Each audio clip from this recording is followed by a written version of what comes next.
Mon nom est Maria José, et pendant 15 ans, j'ai été pasteur d'une église évangélique prospère à Guadalajara, Jalisco. J'avais bâti mon ministère sur une base solide de prédication biblique et un rejet absolu de ce que je considérais comme les superstitions catholiques. Pour moi, la dévotion à la Vierge Marie était une pure idolâtrie, une distorsion dangereuse du véritable christianisme qui éloignait les gens d'une relation directe avec Jésus-Christ. Mes sermons du dimanche étaient remplis d'avertissements contre le catholicisme romain, ses saints, ses images, et surtout, contre la vénération mariale que je considérais comme un blasphème contre le Dieu Tout-Puissant. J'ai grandi dans une famille catholique traditionnelle dans le quartier de Santa Terre, où l'arôme du copal et le son constant des cloches de la paroisse faisaient partie du rythme quotidien de la vie. Ma grand-mère Rosa m'emmenait tous les dimanches à la messe de 7 heures, où j'observais avec des yeux curieux, mais de plus en plus critiques, les rituels qui me semblaient vides et répétitifs. Je voyais les fidèles s'agenouiller devant des statues de plâtre, murmurer des prières en latin qu'ils ne comprenaient pas et placer leur foi en des intermédiaires, alors qu'à mon avis, plus tard, ils pouvaient s'approcher directement du trône de la grâce. Ma conversion au protestantisme s'est produite à l'âge de 23 ans. Après une crise conjugale qui m'a laissé dévasté et en quête de réponse, mon mari Carlos m'avait abandonné pour une autre femme, me laissant seul avec mes 2 jeunes enfants, Alejandro et Sofia, dans ces moments de désespoir. Les prières catholiques que j'avais mémorisées depuis mon enfance me semblaient insuffisantes, des rituels creux qui ne touchaient pas la profonde douleur de mon cœur. C'est alors qu'une voisine évangélique m'a invité à son église, où, pour la première fois, j'ai expérimenté ce que j'ai cru être une connexion réelle et personnelle avec Jésus-Christ. La transformation a été radicale. Dans cette petite mais fervente congrégation du quartier de Mesquitan, j'ai découvert une foi qui semblait vivante, dynamique, pleine de puissance et de but. Le pasteur Fernando, un homme charismatique à la voix puissante et à l'interprétation littérale des Écritures, m'a appris que le salut venait par grâce, par la foi seule, et non par les œuvres, non par les sacrements, non par l'intercession de saints morts. Ces enseignements ont profondément résonné dans mon âme blessée, m'offrant un espoir tangible et un chemin clair vers la rédemption personnelle. Au cours des années suivantes, je me suis plongé entièrement dans l'étude biblique, la prière personnelle et le service pastoral. Mon don pour la prédication s'est manifesté tôt et je me suis rapidement retrouvé à diriger des études bibliques pour femmes, puis à organiser des retraites spirituelles et, enfin, à fonder ma propre église dans un quartier populaire de Guadalajara, où abondaient les catholiques traditionnels, mais aussi de nombreuses personnes assoiffées d'une expérience spirituelle plus profonde. Ma congrégation a rapidement grandi, pour compter plus de 300 membres réguliers venus non seulement du Jalisco, mais aussi des États voisins comme Nayarit et Zacatecas. Ma spécialité en tant que prédicatrice était la critique systématique du catholicisme romain. J'avais étudié à la fois l'histoire de l'Église et la théologie catholique, non pas pour les comprendre, mais pour les réfuter plus efficacement. Mes sermons les plus populaires portaient des titres comme l'idolâtrie déguisée en dévotion et Marie, bénie entre les femmes, mais pas reine du ciel. J'utilisais des versets bibliques comme des flèches précises contre ce que je considérais comme les hérésies papistes, en particulier la vénération mariale, que je voyais comme une survivance du paganisme ancien déguisé en christianisme. Dans mon église, nous avions une tradition spéciale pendant le mois de décembre. Nous organisions une série de conférences appelée La vérité sur Noël, où j'exposais les racines païennes de nombreuses traditions catholiques et exhortais nos membres à célébrer la naissance du Christ de manière purement biblique. Ces conférences suscitaient toujours la controverse dans le quartier, où la majorité des familles étaient des catholiques dévots, particulièrement dévots de la Vierge de Guadeloupe. Pour moi, l'histoire des apparitions au Tepeyac était un exemple parfait de la manière dont l'Église catholique avait syncrétisé les croyances indigènes avec le christianisme pour faciliter la conquête spirituelle du Mexique. Mon attitude envers les catholiques était complexe. Je ne les haïssais pas personnellement, mais je ressentais une profonde pitié pour ce que je considérais comme leur aveuglement spirituel. Je croyais sincèrement qu'ils étaient perdus, trompés par des siècles de traditions humaines, qui avaient obscurci l'évangile pur et simple de Jésus-Christ. Ma mission, telle que je la comprenais alors, était de les arracher à ces ténèbres religieuses et de les guider vers la lumière de la vérité biblique. Cette conviction me donnait un sens inébranlable du but et une autorité morale qui se reflétaient dans tous les aspects de mon ministère. Mes enfants, maintenant adolescents, avaient grandi complètement immergés dans cette vision du monde évangélique. Alejandro, 17 ans, jouait de la guitare dans notre groupe de louanges et prévoyait d'étudier la théologie pour suivre mes traces ministérielles. Sofia, 15 ans, dirigeait le ministère auprès des jeunes avec une passion et une conviction qui me remplissaient de fierté maternelle. Tous deux avaient été élevés avec une compréhension claire des différences doctrinales entre notre christianisme biblique et ce que nous considérions comme les déviations catholiques. L'Église avait prospéré non seulement spirituellement, mais aussi économiquement. Nous avions acheté un terrain plus grand dans la Colonia Americana, construit un sanctuaire moderne pouvant accueillir 500 personnes et mis en place plusieurs ministères d'action communautaire, dont une école biblique, un programme d'aide alimentaire et un centre de réadaptation pour toxicomanes. Ma réputation de prédicatrice s'était répandue dans tout le Bajío mexicain et je recevais régulièrement des invitations à prêcher dans d'autres villes et même dans d'autres pays. C'était décembre 2019, lors de notre série annuelle La Vérité sur Noël. Lorsque j'ai décidé d'organiser ce que j'ai considéré comme un acte d'évangélisation audacieux, mais nécessaire, j'avais remarqué que de nombreuses familles du quartier faisaient des pèlerinages vers différents sanctuaires mariaux pendant le mois, en particulier vers le sanctuaire de la Vierge de Zapopan, très vénéré dans notre région. Cela m'a semblé une occasion parfaite d'apporter notre message directement à ceux qui en avaient le plus besoin. J'ai planifié une contre-pèlerinage que j'ai appelé « Un marché dans la vérité ». L'idée était que notre congrégation visite les mêmes lieux où les catholiques faisaient leur pèlerinage, mais pour prier pour eux et distribuer de la littérature évangélique expliquant les différences doctrinales fondamentales entre le christianisme biblique et le catholicisme traditionnel. J'ai préparé des brochures spéciales intitulées « Marie, la vérité biblique » et « Christ seul sauve », conçues spécifiquement pour dialoguer respectueusement, mais fermement avec les pèlerins catholiques. Le samedi 14 décembre, jour prévu pour notre contre-pèlerinage, le ciel était dégagé et la température parfaite de 20 degrés. Nous avions loué 2 bus pour transporter 120 membres de notre congrégation à Zapopan, où nous avions prévu d'établir des postes de prière et d'évangélisation à des points stratégiques autour de la basilique. Mon cœur débordait d'émotion à l'idée des âmes qui pourraient être atteintes pour le Christ par notre témoignage courageux. Les préparatifs avaient été méticuleux. Chaque membre du groupe avait un rôle spécifique attribué, certains distribuaient de la littérature, d'autres offraient des prières personnelles, certains partageaient des témoignages de conversion du catholicisme au protestantisme et un groupe spécial, dirigé par moi-même, serait chargé de l'évangélisation directe auprès des pèlerins disposés à dialoguer. Nous avions répété des réponses bibliques aux questions les plus courantes sur nos différences doctrinales, en particulier concernant l'intercession mariale, l'autorité papale et le salut par les œuvres par opposition au salut par la foi. Nous sommes partis de Guadalajara à 6 heures du matin avec les 2 bus pleins de frères enthousiastes chantant des hymnes et des chorales de louanges. L'ambiance était festive, mais aussi solennelle, conscient de l'importance spirituelle de notre mission. Je voyageais dans le premier bus avec les leaders ministériels les plus expérimentés, tandis qu'Alejandro et Sofia étaient dans le deuxième bus avec les jeunes du groupe. Pendant le trajet, nous avons partagé des dévotionnels, prié pour la sagesse et le courage de notre ministère du jour et revu les stratégies évangéliques que nous avions planifiées. Le chauffeur du premier bus était Don Raoul, un homme de 60 ans qui était membre de notre congrégation depuis 5 ans après sa conversion du catholicisme. Son témoignage personnel était l'un de mes préférés pour illustrer le pouvoir transformateur du véritable évangile. Il avait été un catholique nominal qui assistait rarement à la messe. Il vivait en concubinage et avait de sérieux problèmes d'alcool. Sa conversion avait été dramatique et complète.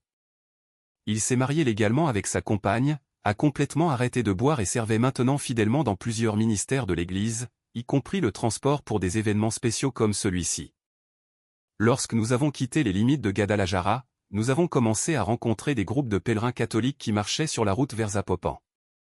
Certains portaient des images de la Vierge, d'autres des chapelets géants, beaucoup portaient des t-shirts avec des images mariales. Je les observais par la fenêtre du bus avec un mélange de compassion et de détermination. C'étaient exactement les personnes qui avaient besoin d'entendre le message libérateur de l'évangile pur, sans les chaînes de la tradition religieuse qui les maintenait en captivité spirituelle. Vers 7h30 du matin, à environ 20 km de notre destination, Don Raoul a commencé à montrer des signes de nervosité. Il avait freiné plus souvent que d'habitude et a mentionné qu'il avait l'impression que la pédale de frein répondait bizarrement. Au début, nous n'y avons pas prêté beaucoup d'attention, supposant que c'était la prudence normale d'un conducteur responsable, conduisant un grand véhicule avec des passagers précieux. Cependant, alors que nous descendions une pente raide sur la route, la situation a changé radicalement. « Pasteur Maria José » m'a crié Don Raoul d'une voix que je n'avais jamais entendue auparavant, pleine de panique et de désespoir. « Les freins ne fonctionnent pas. Je ne peux pas arrêter le bus. » Ces mots ont coupé l'air matinal comme un couteau, faisant taire instantanément les chants et les conversations qui avaient rempli le véhicule quelques instants auparavant. Le bus a commencé à prendre de la vitesse dangereusement en descendant la pente et j'ai pu voir par le rétroviseur que le deuxième bus avec nos jeunes commençait également à avoir des problèmes similaires. La panique s'est rapidement propagée dans le véhicule. Les frères ont commencé à crier, certains pleuraient, d'autres priaient à voix haute.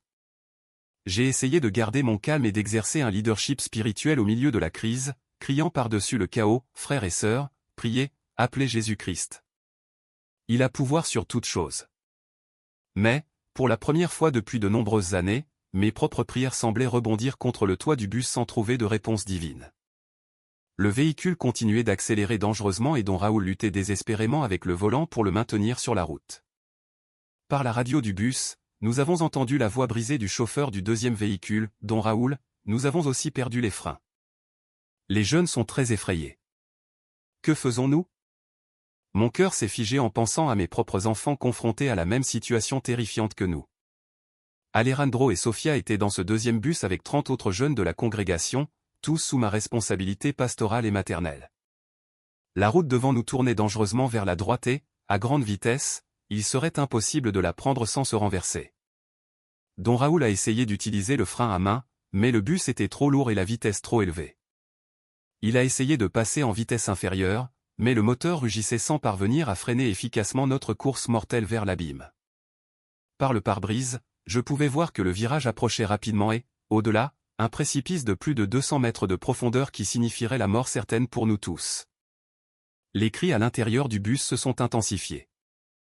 Certains frères ont commencé à se dire adieu, d'autres criaient des noms de membres de leur famille, beaucoup priaient avec ferveur en langue. Moi-même, j'ai commencé à prier avec un désespoir que je n'avais pas ressenti depuis les jours les plus sombres de mon divorce. Seigneur Jésus-Christ, sauve ton peuple, protège tes serviteurs, délivre-nous de la mort. Mais les mots semblaient se perdre dans le vent qui entrait par les fenêtres ouvertes du bus incontrôlable. C'est alors que quelque chose s'est produit qui allait changer ma vie pour toujours. Juste au moment où le bus approchait du virage fatal, à une vitesse qui rendait toute manœuvre de survie impossible, une figure lumineuse est apparue au milieu de la route. Au début, j'ai pensé que c'était un mirage, une hallucination causée par la terreur et l'adrénaline, mais l'image devenait plus claire et plus définie à chaque seconde qui passait. C'était une femme vêtue d'un manteau bleu étoilé, les mains tendues vers nous dans une posture qui rayonnait d'autorité divine et de compassion maternelle. L'apparition n'était pas translucide comme les visions que j'avais vues dans les films ou imaginées dans mes critiques théologiques. Elle était solide, réelle, tangible, avec des détails précis que mon esprit enregistrait avec une clarté photographique malgré mon état de choc. Son visage était métis, beau, mais pas d'une beauté terrestre, avec des yeux qui semblaient contenir des siècles de sagesse et d'amour. Le manteau bleu qui la couvrait brillait de sa propre lumière et les étoiles brodées dessus semblaient bouger doucement, comme si elles étaient vivantes. Ses mains tendues irradiaient une lumière dorée qui s'étendait vers notre bus incontrôlable. « Regardez » a crié une sœur du fond du bus. « Il y a une femme sur la route !» D'autres ont commencé à montrer du doigt et à murmurer, mais leurs voix se sont estompées dans le fond de ma conscience, car toute mon attention était fixée sur cette présence inexplicable qui s'interposait entre nous et la mort certaine. Don Raoul, qui avait également vu l'apparition, criait « Nous allons la percuter. Je ne peux pas freiner. » Mais étrangement, bien que le bus continuait d'avancer à grande vitesse, la distance entre nous et la figure féminine semblait rester constante, comme si le temps et l'espace avaient été altérés d'une manière surnaturelle.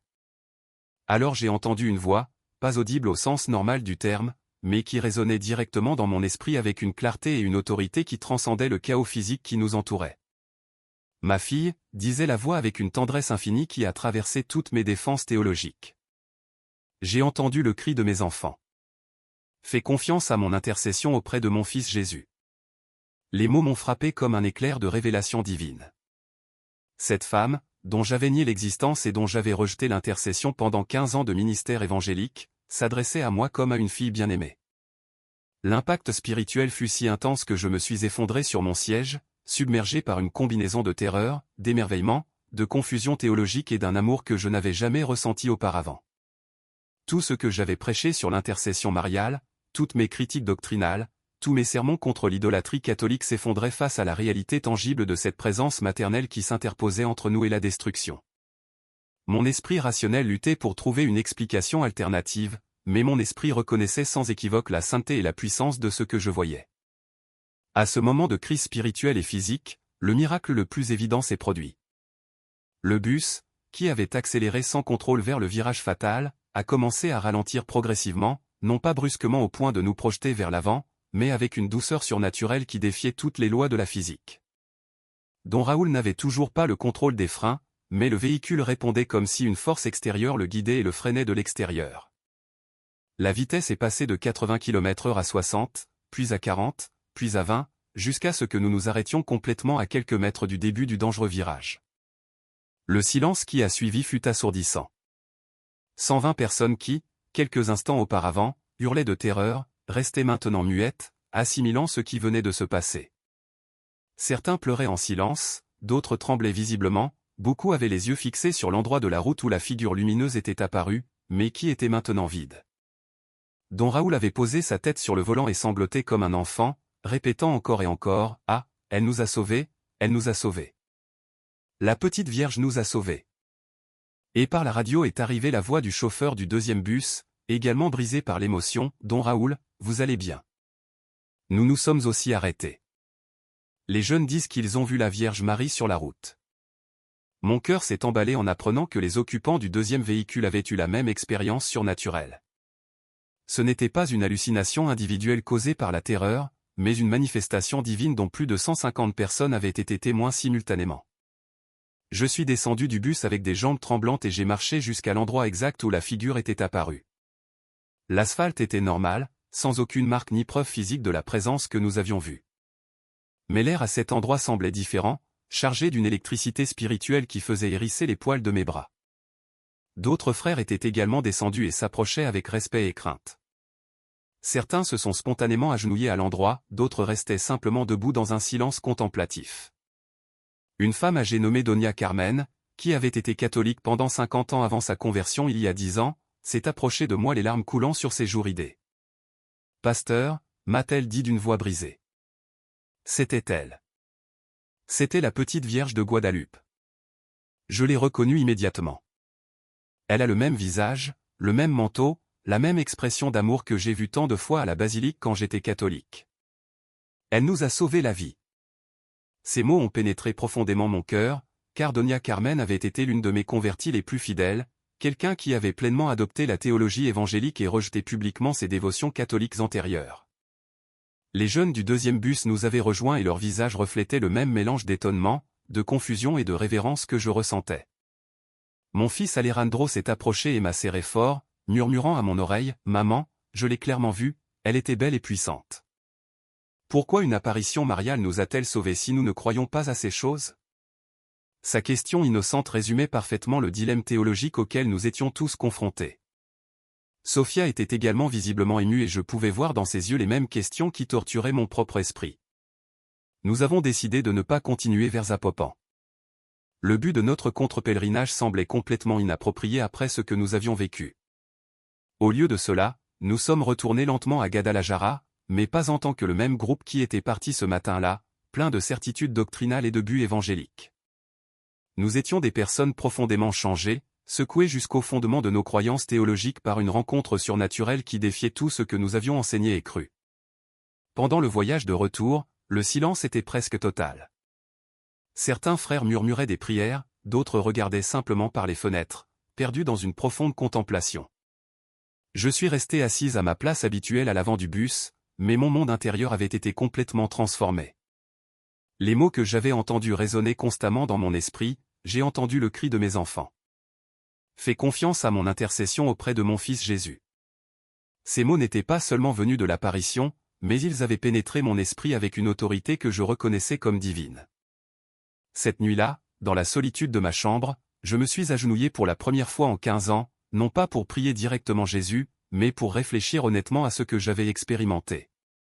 Mon esprit pastoral a immédiatement commencé à chercher des explications alternatives, hallucinations collectives causées par le stress, manifestations démoniaques conçues pour me détourner de la vérité biblique, ou un phénomène psychologique pouvant être expliqué scientifiquement. Mais mon cœur savait que j'avais été en présence de quelque chose de saint, de pur et de divin qui ne pouvait être expliqué par des catégories humaines. Les jours suivants furent les plus difficiles de ma vie pastorale. J'ai annulé tous mes engagements de prédication en prétextant la maladie, car, honnêtement, je ne savais pas quoi prêcher. mes sermons préparés contre l'intercession mariale semblaient non seulement inappropriés, mais potentiellement blasphématoires après ce que j'avais vécu. J'ai passé des heures à étudier les Écritures avec de nouveaux yeux, cherchant désespérément un moyen de réconcilier mon expérience avec ma théologie évangélique. J'ai commencé à rechercher l'histoire des apparitions mariales avec une honnêteté intellectuelle que je n'avais pas eue auparavant, Fatima, Guadeloupe. Pas pour les réfuter, mais pour les comprendre. Pour la première fois, j'ai étudié la théologie catholique sur l'intercession mariale non pas comme une adversaire, mais comme quelqu'un d'authentiquement intéressé à comprendre la vérité. J'ai découvert que bon nombre de mes objections étaient basées sur des caricatures et des malentendus de la position catholique réelle. Mes recherches m'ont finalement amené à visiter la basilique de Guadeloupe à Mexico, quelque chose que je n'avais jamais fait malgré avoir vécu au Mexique toute ma vie. J'y suis allé seul, sans annoncer ma visite à personne, vêtu de civil pour ne pas être reconnu. Marcher dans ces allées remplies de pèlerins de tout le Mexique et de l'Amérique latine fut une expérience bouleversante. La foi authentique que je voyais sur les visages des gens, la paix qu'ils rayonnaient malgré leurs difficultés économiques évidentes, la dévotion sincère qu'ils exprimaient dans leurs prières. Tout cela contrastait fortement avec l'image que j'avais dépeinte dans mes sermons de catholiques superstitieux et ignorants. Alors que je contemplais l'image de la Vierge de Guadeloupe sur la yacht de Juan Diego, mon cœur s'est emballé en reconnaissant sans équivoque le même visage, la même expression, le même manteau que j'avais vu sur la route. Ce n'était pas une similitude générale, mais une identité absolue. La figure qui nous avait sauvés était exactement la même Vierge que des millions de Mexicains vénéraient en ce lieu sacré. Cette réalisation m'a tellement bouleversé que j'ai commencé à pleurer de façon incontrôlable là même, devant l'autel, entouré d'inconnus qui se sont immédiatement approchés pour me consoler sans poser de questions. Une vieille femme indigène s'est assise à côté de moi et a simplement posé sa main ridée sur la mienne. « Ma fille » m'a-t-elle dit doucement, « la petite Vierge touche le cœur de manière que nous ne comprenons pas. Ne lutte pas contre ce qu'elle fait dans ta vie. » Ces paroles, simples mais profondes, furent comme un baume sur mon âme torturée. Pour la première fois depuis des semaines, j'ai ressenti une paix qui dépassait mon entendement, une sérénité qui ne dépendait pas d'avoir toutes les réponses théologiques correctes. Je suis retourné à Guadalajara, résolu à chercher de l'aide spirituelle et théologique. Après beaucoup de prières et de réflexions, j'ai contacté le père Miguel Rodriguez, curé de la cathédrale de Guadalajara, connu pour sa sagesse pastorale et son don pour aider les personnes en crise de foi. Je lui ai raconté toute mon histoire, mon passé catholique, ma conversion évangélique, mon ministère de pasteur et, enfin, l'apparition mariale qui avait transformé ma compréhension de la réalité spirituelle. Le père Miguel m'a écouté avec patience et sans jugement, posant des questions clarifiantes, mais sans jamais remettre en question la véracité de mon expérience. Maria José, m'a-t-il dit finalement, Dieu agit de manière mystérieuse pour rappeler ses enfants à la maison. La très sainte Vierge ne rivalise pas avec son Fils. Elle nous conduit toujours vers lui. Son apparition n'était pas pour se glorifier elle-même, mais pour sauver des vies et ouvrir les cœurs à une compréhension plus complète du plan de salut de Dieu. Au cours des semaines suivantes, le père Miguel m'a accompagné dans un processus de discernement spirituel et de formation doctrinale. Il n'a pas essayé de réfuter agressivement mes croyances évangéliques, mais m'a aidé à voir comment de nombreuses vérités que j'avais adoptées dans le protestantisme trouvaient leur plénitude dans la tradition catholique. Le salut par grâce restait fondamental, mais je comprenais maintenant que les œuvres de charité, les sacrements et l'intercession des saints ne faisaient pas concurrence à la grâce, mais étaient des canaux par lesquels la grâce divine coulait dans le monde. Le sujet le plus difficile à résoudre était ma compréhension de l'autorité spirituelle. En tant que pasteur évangélique, j'étais habitué à interpréter les Écritures sous la conduite du Saint-Esprit, mais fondamentalement comme une autorité individuelle. Apprendre sur le magistère de l'Église, la tradition apostolique et l'autorité papale a exigé une humilité intellectuelle que je n'avais pas exercée depuis de nombreuses années. Progressivement, j'ai commencé à voir la sagesse d'avoir une autorité doctrinale unifiée qui puisse préserver l'intégrité du message évangélique à travers les siècles. Ma famille a traversé sa propre crise pendant ce processus. Alejandro et Sofia avaient été élevés dans le protestantisme et toute leur identité spirituelle était liée à notre Église évangélique. L'idée que leur mère, leur chef spirituel et exemple de foi, envisageait de se convertir au catholicisme, les a profondément troublés et effrayés. Nous avons eu de longues conversations, parfois douloureuses, sur ce que j'avais vécu et pourquoi je sentais que Dieu m'appelait à retourner à l'Église catholique. La congrégation a réagi avec un mélange d'inquiétude, de colère et de confusion lorsque j'ai annoncé que je prendrais un sabbatique pastoral pour discerner mon avenir ministériel. Certains frères ont essayé d'organiser des sessions de délivrance spirituelle, convaincus que j'avais été trompé par des esprits démoniaques. D'autres se sont simplement sentis trahis, comme si j'avais abandonné tout ce que je leur avais enseigné pendant des années. Les réactions les plus douloureuses sont venues de ceux qui avaient été catholiques avant de se convertir au protestantisme sous mon ministère et qui se sentaient maintenant complètement perdus et confus. Don Raoul, le chauffeur qui avait vécu le miracle avec moi, fut l'un des rares à me soutenir inconditionnellement. « Pasteur, m'a-t-il dit, j'ai vu ce que vous avez vu. J'ai ressenti ce que vous avez ressenti. Si la petite Vierge nous a sauvé la vie, alors tout ce qu'on nous a appris sur elle doit être faux. Je ne peux pas l'expliquer théologiquement, mais mon cœur connaît la vérité. » Son témoignage, simple mais puissant, m'a donné la force de continuer le processus de discernement, malgré l'opposition que je rencontrais. Après 3 mois de prière, d'études, de direction spirituelle et de profonde réflexion, j'ai pris la décision la plus difficile de ma vie d'adulte, retourner à l'Église catholique. Ce ne fut pas une décision émotionnelle basée uniquement sur l'expérience surnaturelle, mais une conviction intellectuelle et spirituelle que la plénitude de la vérité chrétienne se trouvait dans la tradition catholique que j'avais abandonnée des années auparavant. L'apparition mariale avait été le catalyseur, mais ma conversion reposait sur une compréhension renouvelée de l'Écriture, de la tradition et de l'histoire du christianisme primitif. Le processus formel de réconciliation avec l'Église catholique fut à la fois humble et libérateur. Le Père Miguel m'a expliqué que, bien qu'ayant été baptisé catholique dans mon enfance, j'avais besoin de faire une confession générale de mes années loin de l'Église et de recevoir une formation catéchétique pour me préparer à la confirmation en tant qu'adulte. Durant ces semaines de préparation, j'ai redécouvert la richesse de la liturgie catholique, la profondeur de la vie sacramentelle et la beauté d'une tradition spirituelle qui remontait directement aux apôtres. La première fois que j'ai assisté à la messe après 15 ans fut une expérience transformatrice. Tout ce que j'avais auparavant critiqué comme un ritualisme vide, prenait maintenant un sens profond et sacré. La consécration eucharistique, que j'avais l'habitude de voir comme une répétition superstitieuse du sacrifice du Christ, je la comprenais maintenant comme l'actualisation mystique du même sacrifice du calvaire. Lorsque le prêtre a élevé l'hostie et déclaré « Ceci est mon corps », j'ai ressenti une présence réelle du Christ que je n'avais jamais expérimentée dans mes années de ministère protestant. Mes enfants ont progressivement commencé à m'accompagner dans ce voyage spirituel. Alejandro, initialement le plus résistant, fut profondément marqué par une retraite de jeune catholique où il expérimenta un renouveau charismatique qui l'aida à voir que le Saint-Esprit se mouvait également puissamment au sein de l'Église catholique. Sophia trouva dans la dévotion mariale une dimension maternelle de la foi qui lui avait manqué sans qu'elle le sache. Tous deux décidèrent éventuellement d'être confirmés avec moi lors d'une cérémonie spéciale que l'évêque de Guadalajara présida personnellement. La réaction de mon ancienne congrégation fut douloureuse, mais pas inattendue. Certains membres me suivirent sur ce chemin de retour au catholicisme, surtout ceux qui avaient été témoins du miracle sur la route. Cependant, la plupart se sentirent trahis et confus. L'Église se divisa. De nombreuses familles partirent dans d'autres congrégations évangéliques et le ministère que j'avais construit pendant 15 ans se désintégra effectivement. Ce fut un prix élevé à payer pour suivre ma conscience, mais j'étais certaine que j'obéissais à la volonté de Dieu pour ma vie. Le processus d'intégration dans la communauté catholique ne fut pas automatique. De nombreux fidèles de longue date me regardaient avec suspicion, se demandant si ma conversion était authentique ou si j'essaierais d'introduire des éléments protestants dans leur paroisse traditionnelle. Le Père Miguel m'a conseillé patience et humilité, me rappelant que gagner la confiance de la communauté nécessiterait du temps et de la cohérence entre mes paroles et mes actions. Progressivement, j'ai commencé à servir dans divers ministères paroissiaux. Mon expérience en leadership et en prédication trouva un nouveau canal à travers la catéchèse pour adultes, où je pouvais aider d'autres à approfondir leur compréhension de la foi catholique.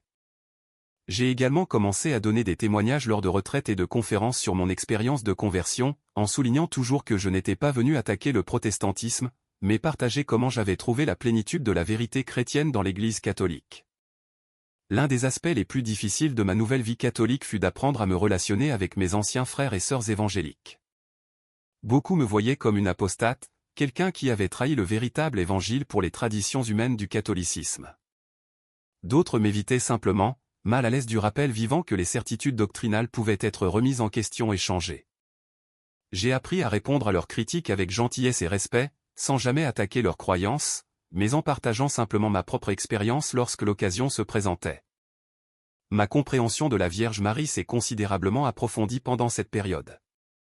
Je ne la voyais plus comme une menace à la centralité du Christ, mais comme le chemin le plus sûr vers lui. Ces paroles à Cana, « Faites tout ce qu'il vous dira », sont devenues la devise de ma nouvelle vie spirituelle. La dévotion mariale ne rivalisait pas avec mon amour pour Jésus, mais l'intensifiait et le purifiait. J'ai commencé à prier le rosaire quotidiennement, trouvant dans cette prière répétitive une profondeur méditative que je n'avais jamais expérimentée dans mes prières spontanées protestantes. L'expérience du miracle sur la route est devenue le fondement de mon nouveau ministère de témoignage. Chaque fois que je partageais mon histoire, je voyais comment elle touchait profondément les gens, catholiques et non catholiques. Pour les catholiques, c'était une confirmation de la réalité de l'intercession mariale et du pouvoir de la prière. Pour les non catholiques, c'était une invitation à considérer qu'ils avaient peut-être mal compris certains aspects fondamentaux de la foi catholique.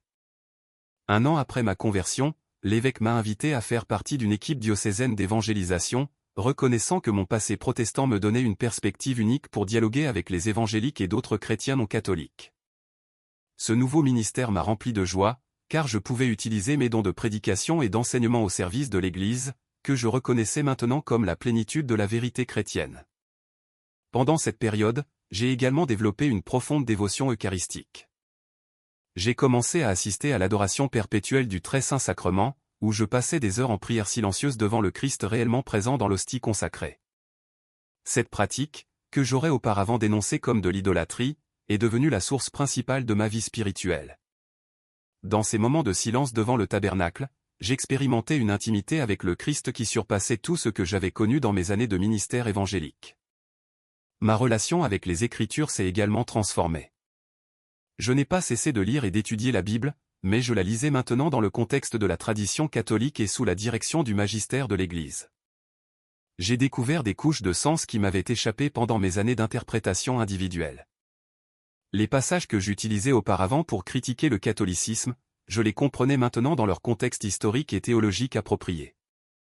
2 ans après ma conversion, le père Miguel fut transféré dans une autre paroisse et un nouveau curé arriva, le père Antonio, qui avait entendu mon histoire et s'intéressait vivement à mon ministère de témoignage. Sous sa direction, j'ai commencé à organiser des retraites spéciales pour les personnes qui envisageaient de se convertir au catholicisme, en particulier celles venant du protestantisme. Ces retraites sont devenues très populaires, attirant des personnes de toute la région occidentale du Mexique.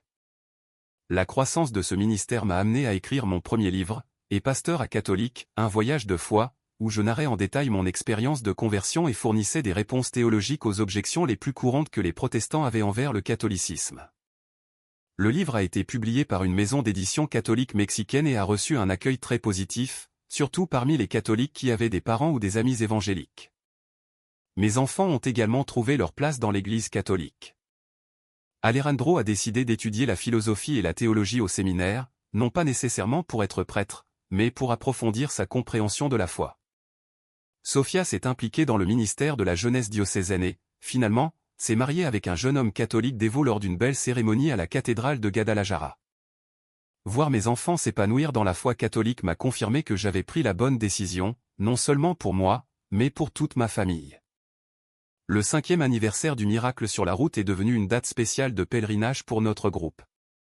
Beaucoup de ceux qui avaient été témoins de l'apparition mariale sont retournés à l'endroit exact où elle s'était produite, maintenant marqué par une petite chapelle que le diocèse avait construite après avoir enquêté formellement sur l'événement. Le processus d'enquête diocésaine avait été rigoureux, incluant des entretiens détaillés avec tous les témoins, des examens médicaux des bus et des consultations avec des experts en phénomènes mystiques. Lors de ce pèlerinage d'anniversaire, j'ai vécu une deuxième apparition de la Vierge, bien que plus brève et personnelle que la première. Cette fois, elle m'est apparue uniquement à moi pendant que je priais dans la chapelle et ses paroles furent simples, mais profondes. Ma fille, tu as été fidèle à la grâce reçue. Continue de porter mes enfants vers mon Fils. Cette confirmation surnaturelle de mon chemin m'a rempli d'une paix et d'une assurance qui ont renforcé ma résolution de continuer le ministère de témoignage et d'évangélisation. Mon histoire a commencé à se répandre au-delà du Mexique. J'ai été invité à partager mon témoignage lors de conférences catholiques aux États-Unis, en Colombie, en Argentine et en Espagne. Dans chaque lieu, je rencontrais des personnes qui avaient eu des expériences de conversion similaires ou qui luttaient avec des questions sur la vérité de différentes confessions chrétiennes. Mon message était toujours le même, la recherche sincère de la vérité, soutenu par la prière et l'humilité, mène finalement à la plénitude de la foi que l'on trouve dans l'Église catholique. L'un des plus beaux fruits de ma conversion fut la réconciliation progressive avec certains de mes anciens frères et sœurs évangéliques. Tous n'ont pas accepté ma décision, mais beaucoup ont fini par respecter la sincérité de ma recherche et la cohérence de ma nouvelle vie. Certains ont même entamé leur propre processus d'investigation de la foi catholique, entraînant plusieurs conversions supplémentaires qui m'ont rempli de profonde gratitude envers la providence divine. Le 10e anniversaire de ma conversion a coïncidé avec une invitation spéciale à partager mon témoignage au Vatican, lors d'un congrès international sur la nouvelle évangélisation.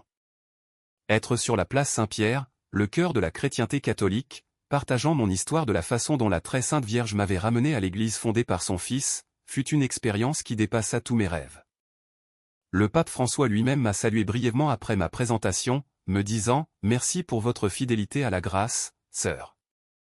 Continuez à être un pont entre nos frères séparés et la maison du Père. » 15 ans après ce samedi miraculeux sur la route de Zapopan, je sers comme directrice du Centre diocésain d'évangélisation et de dialogue écuménique de Guadalajara.